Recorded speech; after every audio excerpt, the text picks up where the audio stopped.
Let's dive into Daisy's training so we can stay consistent at home. Whenever she's doing behaviors that we want to keep seeing, whether that's being nice and calm or following our commands, we want to reinforce and reward that with either praise, petting, or treats. And then whenever she's doing things that we don't want to see, whether that's jumping up on us or she's not following our commands, we want to follow through with the training equipment so we can decrease those unwanted behaviors. So let's go over Daisy's training equipment. This is her prong collar. She's going to wear this whenever she's on a leash.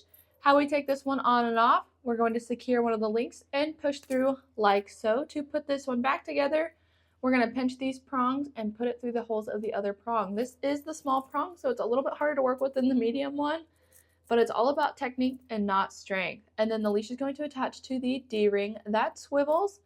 And then how we use this, say she's in the heel command, nice loose leash walking on the left side.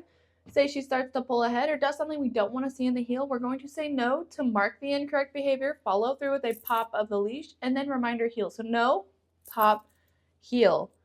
And then, of course, when she gets back into that position, praise, petting, and treats to reinforce and reward where we want her to walk with us.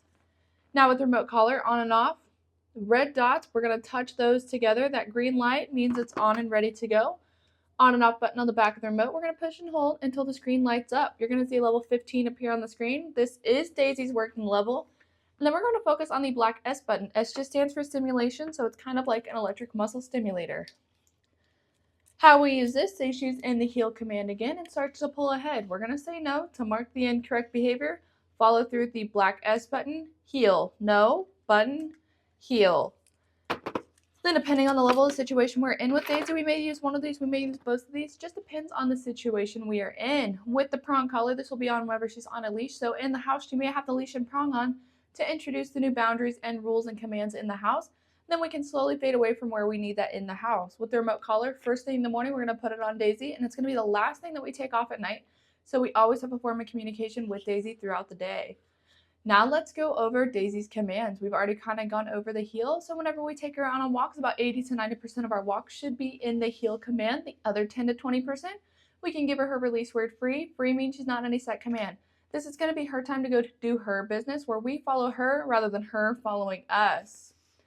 Now we have sit. Sit means stay as implied until she's given the release word free. This one's really good for door manners, so whether we're approaching the inside or the outside of a door, we're going to tell Daisy to sit.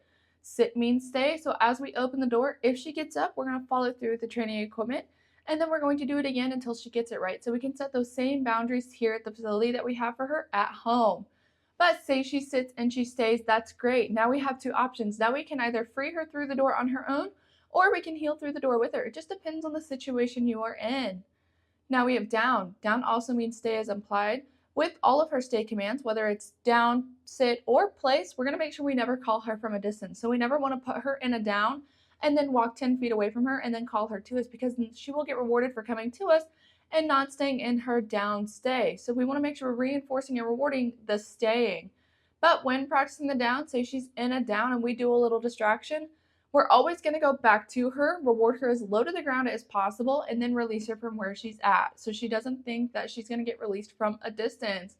Now say you're practicing this and Daisy gets up and she comes over to you while you guys are practicing. No big deal. We're going to follow through the training equipment, take her over to approximately where she was, put her back in the down, and then we're going to do whatever was distracting again, and then go back to her, reward her, and release her. So just because distracting things are happening doesn't mean she gets up and comes to us.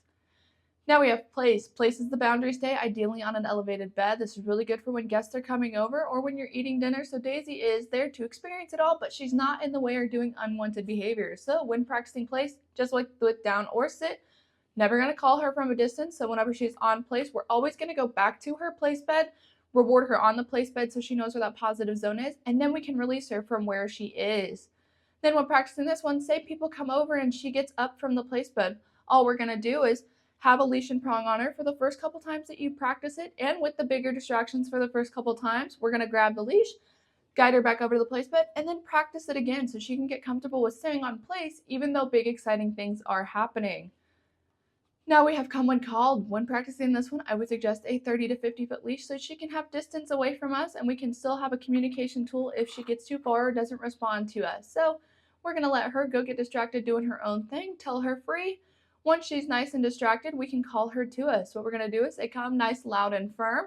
As she's running to us, we can praise her with her. She doesn't need too much praise because more praise you do, the more excited she gets, and then she'll get the zoomy. So really with her, we do some light praise of saying that's a great job for coming to us. Once she gets into our space, we'll have her sit and then give her the reward. Say whenever you're practicing this, when she gets extra distracted out there, you ask her to come into your space and she doesn't, we're going to say no. Follow through with the training equipment, call her again, and then we're going to go right back into praising because just because she made a mistake out there doesn't mean we're not going to be the positive. And then she's always going to get a reward at the end of this because that's going to build up a reward history, which is just coming into our space every single time and having a reward waiting for her. Now we have leave it. Leave it just means don't grab that. When practicing this one, start out with dog safe foods just in case she does get it off the ground. Then I suggest having the leash on so we can guide her into different scenarios if we need to. But you're going to toss something on the ground, say leave it. If she does, great. If not, follow through with the training equipment, do it again until she can get it right. Then you have two options. You can either free her and tell her it's okay to eat it off the ground or never give her that option. That's completely up to the standards that you want for Daisy. But that is all of Daisy's commands and equipment. So we want to reinforce and reward all the behaviors that we want to keep seeing, whether that's being nice and calm, following your commands, or she's not doing inappropriate behaviors. And then whenever she's doing things that we don't want to see, whether that's jumping up on us, she's not following our commands, or she's being a little nippy, we want to make sure we follow through with the training equipment so we can decrease those unwanted behaviors. Now we're going to have fun, stay consistent, and now we're going to watch Daisy do her commands.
Daisy, come.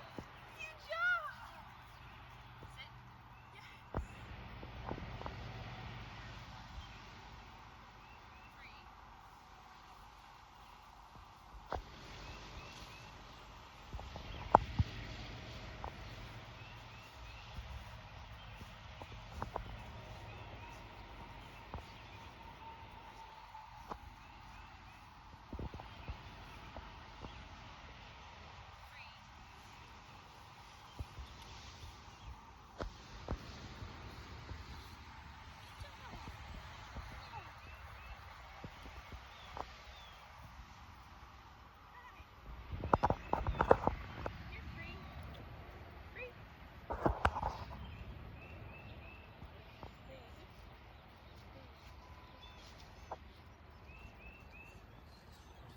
Sit. Daisy, come.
Sit.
Yeah, I wish.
Down.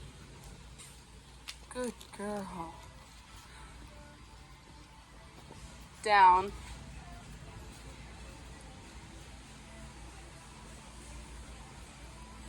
Good girl.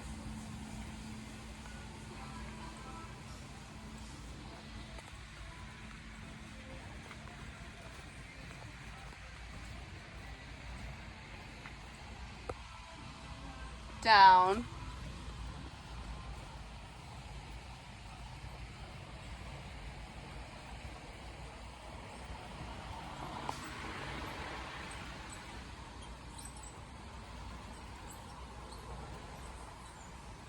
Good. Down.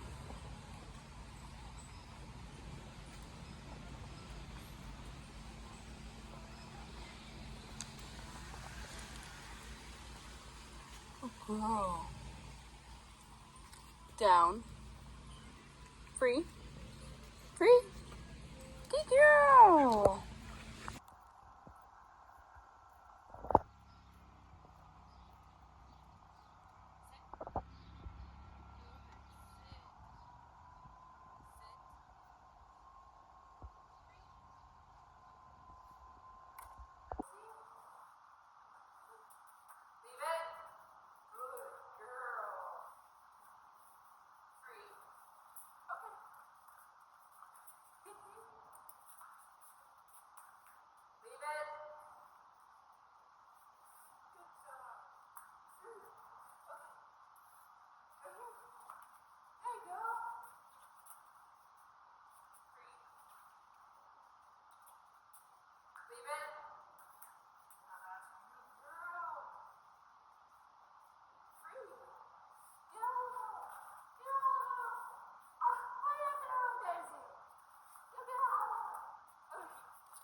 Let's go over the other features of the remote. I know we've already kind of gone over this, but I want to make sure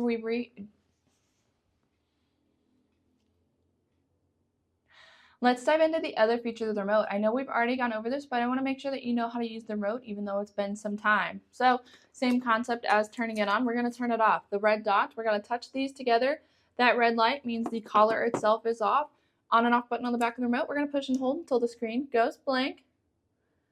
Then we'll go ahead and turn it on and we'll go over the other buttons.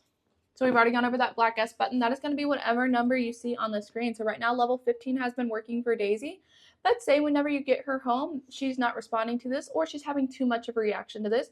What you can do is hold down on this dial until that 1D at the top of the screen starts flashing, and then we can rotate it to whatever number we need. With Daisy, sometimes with more distractions, she needs a little bit of a higher level to communicate with her. So if you have to go up to level 20 or 25, that is okay. But level 15's been working, so all I did was hold down on the dial to lock that back in place. Once everything stops blinking, it is locked. But you are absolutely more than welcome to change it to whatever level needs to be worked with Daisy. So you can go up to 2025 if that's what she works with. Now underneath the black S button, we have the red S button. This is the boost feature. Right now her level is 20, but if we hit the red S button, it is going to jump it to 40. So whatever number is on the screen is going to add 25 to it. So this is a boost feature if she's doing something dangerous and not responding to us, whether that's chasing a car or going after an animal. Level 15 reaches about here when nothing's going on, but when she's doing something dangerous and her adrenaline is up, she is up here. So we have an instant communication to communicate with her when she's doing something dangerous. So red S button is for emergency cases. On the other side, we have the T button. This is the vibrate feature. We like to use this to make sure that the collar is on and ready to go, but once she gets further into her training, I'm talking a year or two down the line, you can absolutely use it as a warning. Now on the back of the remote, the on and off button is also the flashlight feature. So if we press it rather than holding it, it's going to be a flashing flashlight. The second time, solid flashlight. Third time, turns it off. Then right next to it, we have the M/C button, stands for momentary or continuous. At the beginning of Daisy's training, we started out at continuous at a very low level to introduce the collar in a positive way. Then when she got further into her training, we introduced it at momentary at a little bit of a higher level, and it should stay at momentary the rest of her training. Now the charging port is right underneath the on and off button. And the charging port for the collar is in between the prongs. It does come with the dual charger, so charge them both at the same time. Depending on how long she wears it, if it's 12 to 14 hour days, it should stay charged for about 2 days, depending on how long she's wearing it. But the collar itself will start blinking red and orange whenever it starts to lose its charge. So if you watch this, the green light flashing means that it is charged. It'll start blinking different colors. And I know you guys have your box at home, but going over all of the pieces inside of it so you make sure you know where it's at. Manual too, just in case you guys forgot anything that the collar has, absolutely go over it. Then you should still have the longer prongs or the smaller prongs. The smaller prongs have been working great for Daisy. You shouldn't have to trade them over unless she gets longer hair, but right now her hair is at a good length and her small prongs have been making good contact, so you shouldn't have to worry about changing those over.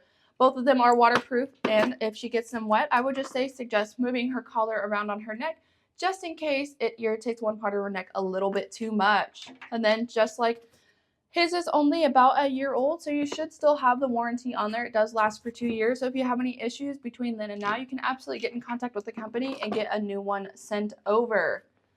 But that is all of the other features of the remote. So just like in the beginning, we're going to have fun, stay consistent, and that's everything.